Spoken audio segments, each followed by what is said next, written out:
Hi everyone, happy Wednesday. Today we're going to be talking about aromantic and asexual identity and specifically how that can look for those on the autism spectrum. I saw somebody commented this on one of my previous posts, and with this being the beginning of Pride Disability Month, I thought this would be a perfect subject to begin everything with. So I'm really excited to speak about this and I hope you enjoy it.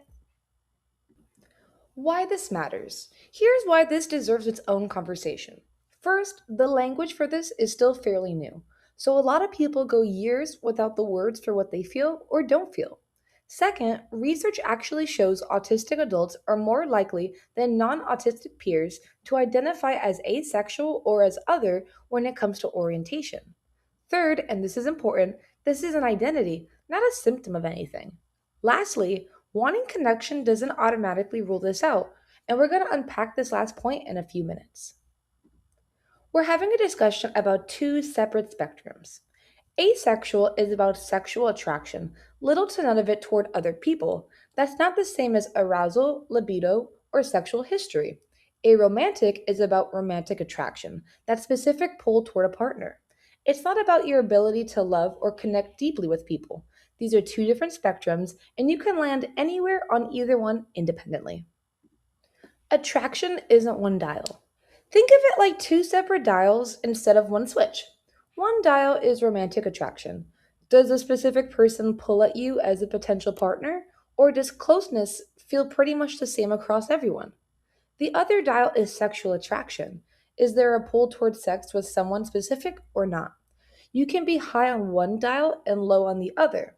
That's exactly where identities like aroace or asexual but allo-romantic come from.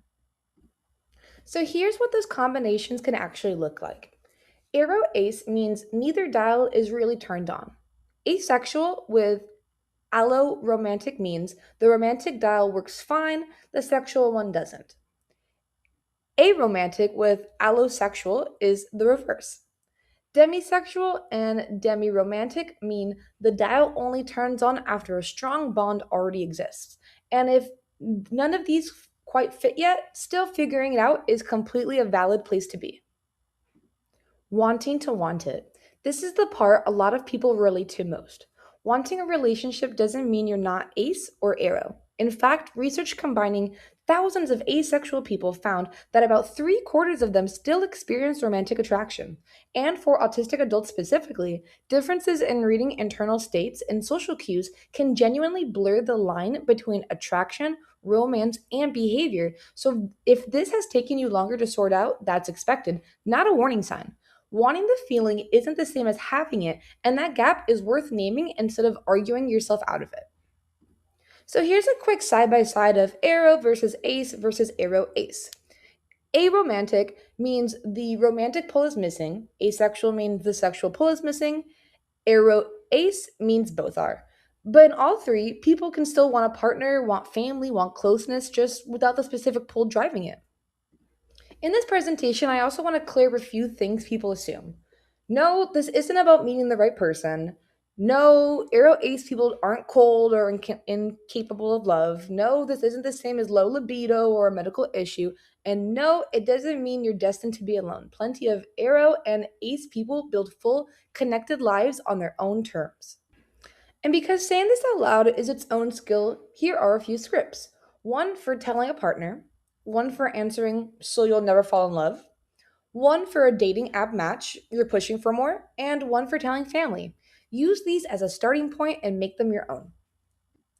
However attraction shows up for you or doesn't, you get to build a life that actually fits for you. So I just want everyone to know that I am so grateful for everyone that was present and watched and listened to this presentation. I hope some of the things that I mentioned during it were helpful. And if anyone wants the PDF version of this, I would love to send it to you. Again, thank you so much for the engagement on my page recently. And happy Pride Disability Month, everyone. I hope you all have an amazing week. Bye.